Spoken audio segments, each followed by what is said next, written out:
Hi friends, welcome to జ్యోతిషార recipes. ఇవాళ మన రెసిపీ వచ్చేసి తోటకూర పప్పు అండి. చూసారు కదా, చాలా టేస్ట్గా తోటకూర పప్పుని ఏ విధంగా చేసుకోవాలో చూసేయండి. ముందుగా తోటకూరని ఈ విధంగా శుభ్రంగా కడిగేసి సన్నగా తరిగి ఉంచుకోవాలి. ఇలా తోటకూరతోటి ఫ్రైయే కాకుండా పప్పు కూడా చేసుకుంటే చాలా టేస్ట్గా ఉంటుందండి. 3-4 టమాటాలు తీసుకొని ఇలా కట్ చేసుకోవాలి. 5-6 పచ్చిమిరపకాయలు తీసుకోవాలి.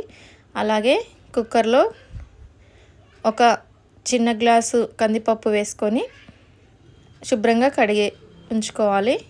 తరిగి ఉంచుకున్న తోటకూర, అలాగే టమాటా ముక్కలు, కట్ చేసి ఉంచుకున్న పచ్చిమిరపకాయలు వేసుకోవాలి. ఇలా ఓసారి టమాటా పప్పుని చేసి పెట్టండి, మీ పిల్లలకి చాలా ఇష్టపడుతూ తింటారు. అలాగే ఒక ఉల్లిపాయ ఈ విధంగా కట్ చేసి వేసుకోవాలి. నిమ్మకాయ సైజ్ అంత చింతపండు వేసుకోవాలి. ఒక 1/2 స్పూన్ జీలకర్ర, అలాగే 1/2 స్పూన్ పసుపు, 1.5 స్పూన్ కారం పొడి వేసుకోవాలి.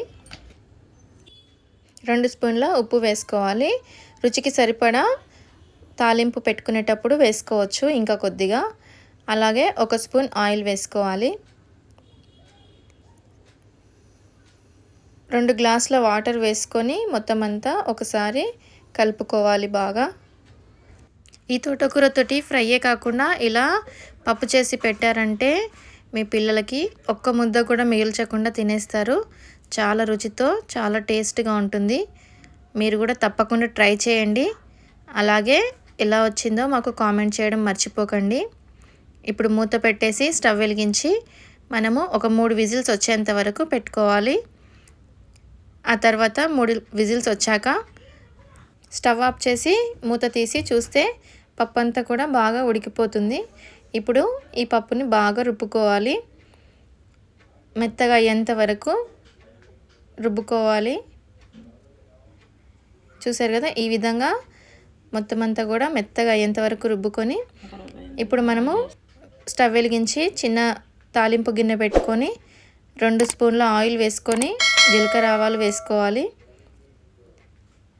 అలాగే కచ్చా పచ్చా దంచుకున్న 5-6 వెల్లుల్లి రెబ్బలు వేసుకోవాలి. ఒక 4-5 ఎండుమిరపకాయలని చిదుముకొని వేసుకోవాలి. అలాగే ఒక చిన్న సైజు ఉల్లిపాయ తీసుకొని ఈ విధంగా సన్నగా కట్ చేసి వేసుకోవాలి. ఇలా ఉల్లిపాయ వేయడం ద్వారా పప్పుకి చాలా టేస్ట్ వస్తుంది. అలాగే కొద్దిగా కరివేపాకు వేసుకోవాలి. ఇక్కడ ఇంగువ కూడా వేసుకోవచ్చు, మంచి రుచి వస్తుంది. ఇప్పుడు ఈ తాలింపుని పప్పులో వేసి కలుపుకోవాలి. చూసారు కదా, ఇలా వేడి వేడి పప్పులోనే తాలింపు వేసి కలుపుకుంటే ఆ ఫ్లేవర్ అంతా కూడా బాగా పట్టేసి పప్పు మంచి రుచితో ఉంటుంది. ఇప్పుడు ఒక 5 నిమిషాలు ఉడికించుకొని స్టవ్ ఆఫ్ చేసి వేరే గిన్నెలో సర్వ్ చేసుకోవాలి. చూసారు కదా, చాలా సింపుల్గా ఫాస్ట్గా తోటకూర పప్పుని ఏ విధంగా చేసుకోవాలో మీరు కూడా తప్పకుండా ట్రై చేసి మీ పిల్లలకి పెట్టండి. అలాగే కామెంట్ చేయడం మర్చిపోకండి. మా వీడియోని లైక్ చేయండి, షేర్ చేయండి, సబ్స్క్రైబ్ చేసుకోండి. Thank you friends for watching.